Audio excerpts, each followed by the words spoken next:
Greetings, I'm Solidus-Skully, and welcome back to Kingdom Hearts 2, where it seems our time in Port Royal has been extended as we see the 10th member of the organization lurking around with the Aztec Gold.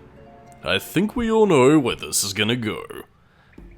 But yeah, in the meantime, this pretty much takes place in the immediate aftermath of Captain Jack Daniels and his spar with Barbossa, so yeah, all of that's pretty much been taken care of. It's just that, well, the organization's here to mess things up, and we can't leave a mate to perish. Why am I doing an Irish accent? Probably because I can't do a Jack Sparrow impression to save my life. Oh dear. Jack! Zola, some assistance? That's Sora, Donald, and Goofy. Will you leave a mate to perish? Aye, aye.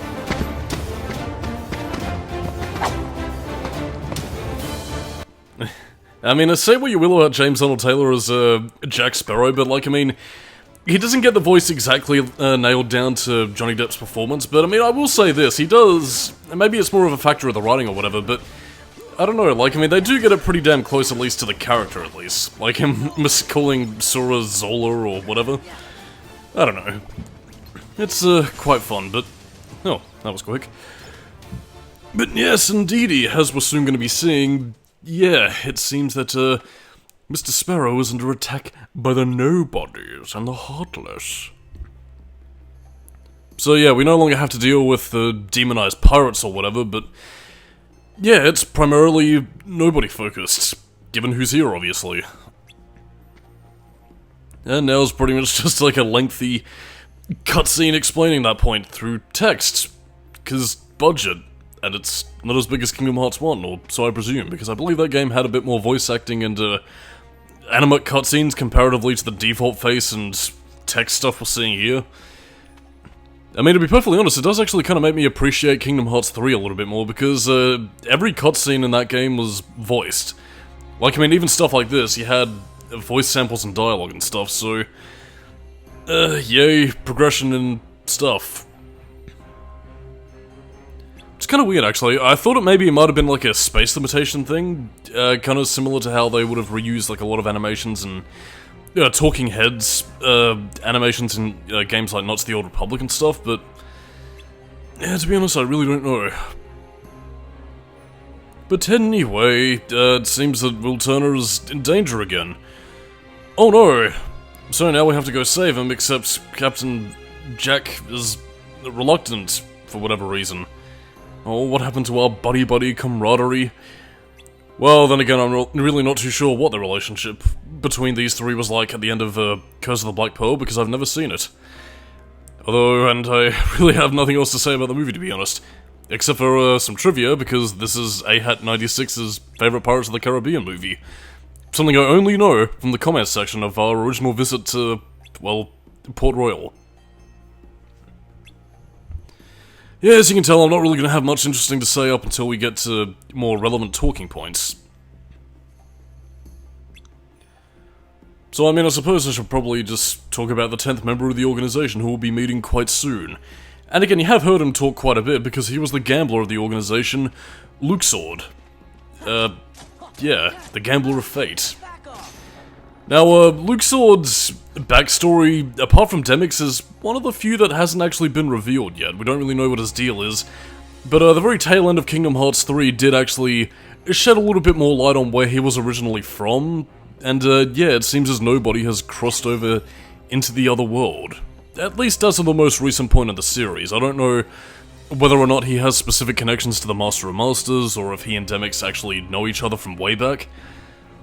But it is quite curious. He does have some connection to the ancient Keyblade legacy, but what that connection is, well, we'll have to play Kingdom Hearts 4 to find out. Bugger. Ah, puzzle pieces. Puzzle pieces for dinner. Mmm, delicious. Ah, the Isle of Death. And I'm gonna have to think of something original to name these parts, rather than old 1950s adventure serial titles. I don't know, well, what would we call this? The Ship of Doom? The Edge of Destruction? Whatever.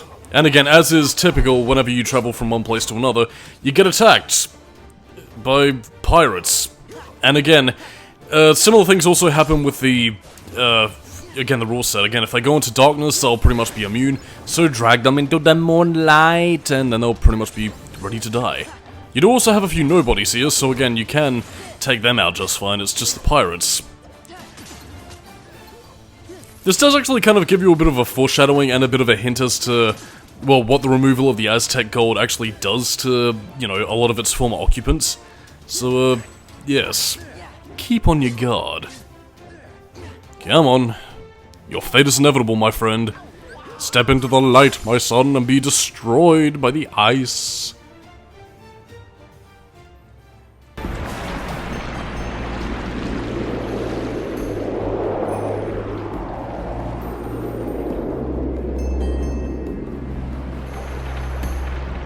Interceptor off the starboard bow! Will! Stop that, Jack! We've got to rescue him! Will! Wake up!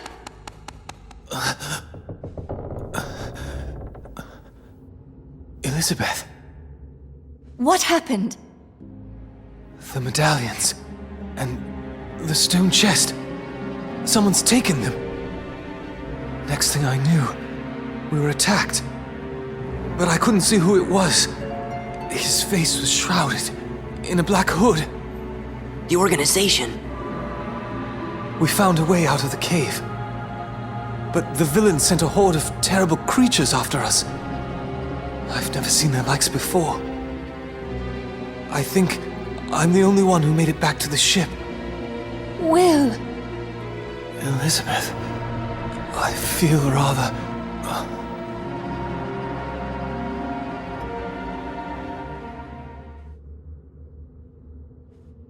Our turn, guys. You'd best go prepared. We've no idea what's out there. Pardon me, lads and lass, but your captain will have no monsters today. Thank you. We're turning for home. Just like that? Just like that. Yeah, just like that. So I suppose in the meantime, while we let Orlando Bloom here recover in all his digitized glory, might as well talk about the one bit of Pirates of the Caribbean trivia, where considerations for the role of Captain Jack Sparrow were Jim Carrey, Rick Mile, and, believe it or not, Christopher Walken.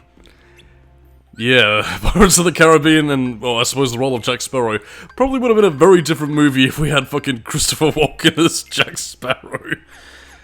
I mean, to be perfectly honest, I'm not too sure if Rick Mile from, you know, The Young Ones and Drop Dead Fred, or Jim Carrey from Everything would have been much better choices, but to be perfectly honest, I think...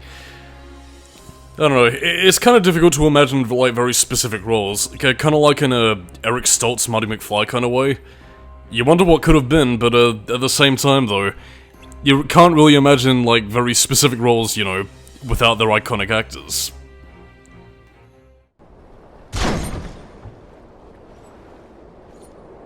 Don't remember inviting you. So it was the organization. We'll handle this. Huh? The darkness of men's hearts, drawn to these cursed medallions, and this heartless, a veritable maelstrom of avarice. I wonder, are they worthy to serve Organization 13? And you want an answer now? Precisely.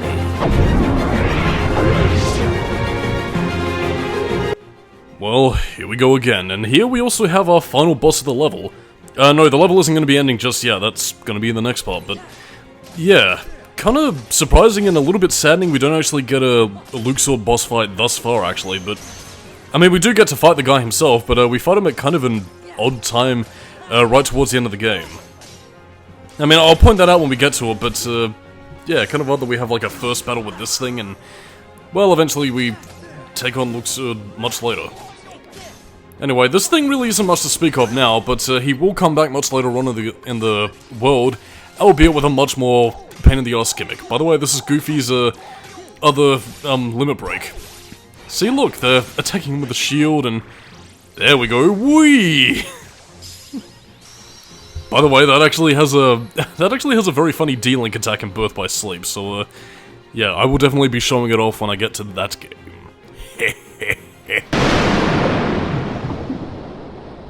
Oh boy! Not over yet.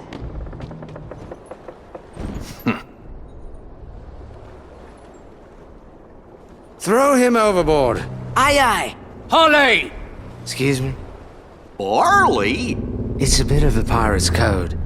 Anyone who invokes parley must not be harmed till negotiations are complete. This is no time for rules. True.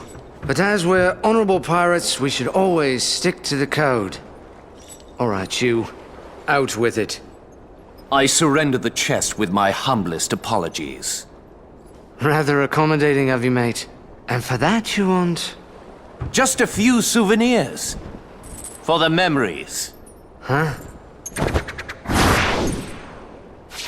Oh no! We can't stop the curse unless we got all the medallions! Our friend's about to learn what it means to cross a pirate. Oh.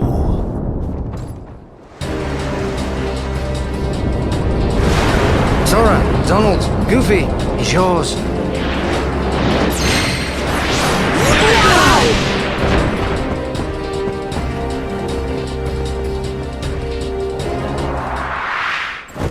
Fire!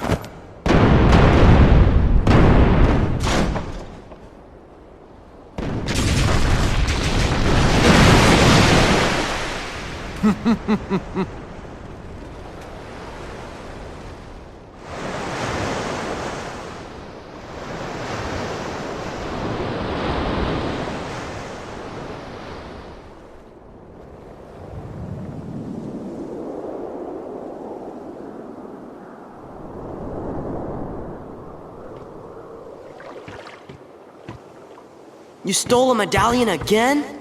Were I only that fortunate. Fortunate? So, how come you're all skeleton-y? Perhaps I got a touch of something from that monster what attacked us. Yet, why is the skin resting right on you three? 'Cause we're not greedy.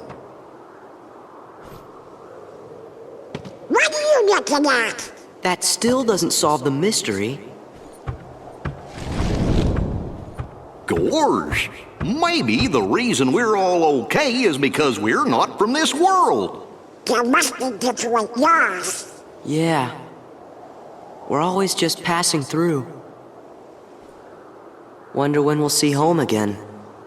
Sure. Just kidding you. Lucky we didn't get cursed, huh? Quit yammering, mates. We've got to find ourselves a ship that'll float.